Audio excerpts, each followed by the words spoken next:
Yang Muhammad Macang. Terima kasih Datuk Yang Dipertua, terima kasih sahabat saya Malam Menteri. Saya ingat apabila soalan yang dibangkitkan oleh Putatan berkaitan dengan gejala rasuah bola sepak ini, kita faham latar belakangnya dia bukan satu perkara baru, ya. Kalau era kegemilangan bola sepak dulu tahun 70-an 80-an itu kita hampir tak dengar masalah rasuah, tapi bila kita tukar liga bola sepak menjadi profesional, gejala rasuah itu mula menular. Kemuncaknya tahun 90 hingga 95 itu liga bola sepak hampir ranap diserang dengan penyakit ini. Dan sekarang bila mendengar jawapan Tim Malam Menteri tadi, di peringkat Piala Presiden, anak-anak muda ni pun terbabit si Gading, ini bimbang kita. Kemudian di peringkat jurulatih, di peringkat pegawai, baru ni di Johor seorang anggota polis kena tangkap yang mengatur, dia sama ada buki ataupun dia sendirilah yang menjadi ini, ya. Kemudian ada aduan daripada FIFA ataupun kenyataan daripada FIFA, dia kata FAM pun terbabit. Jadi pemain, jurulatih, pegawai, persatuan, dan itu dakwaan, ya, dakwaan. Kita tak semesti percaya sepenuhnya.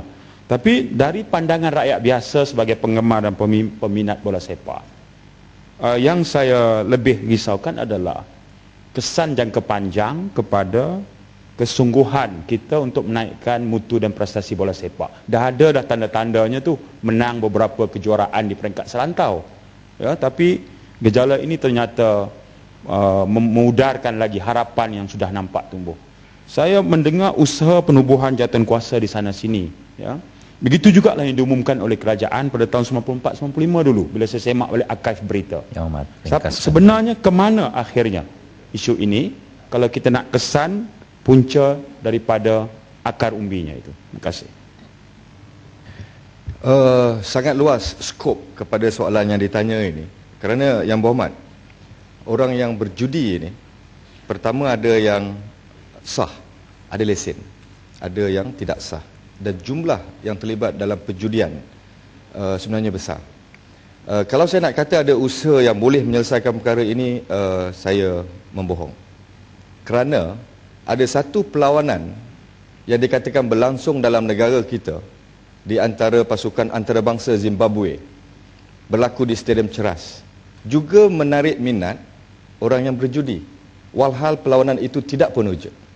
Maknanya kita perlu beritahu kepada pemain, mereka ini akhirnya jadi macam kuda lumba ataupun komoditi pertaruhan.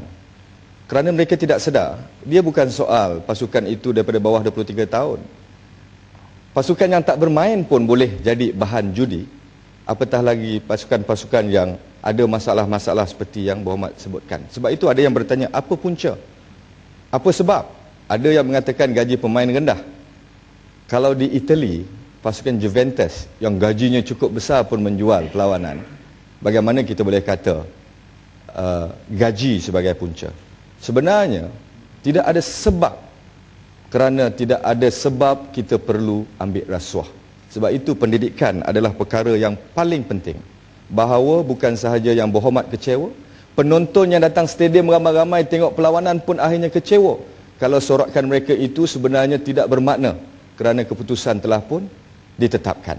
Sebab itu kita kena didik bahawa rasuah ini bukan hanya dalam sukan bola sepak, dalam apa juga perkara perlu kita hindarkan, kerana ia tidak membawa satu keuntungan melainkan keruntuhan. Sebab itu saya ingin menyeru kepada mana-mana pemain, mana-mana pegawai, mana-mana pengadil yang mendapat maklumat bahawa ada usaha untuk menggunakan mereka dalam menentukan perlawanan untuk tampil ke depan, membuat aduan sebagai satu gerakan daripada seluruh negara untuk memenangi rasuah. Terima kasih Yang Berhormat.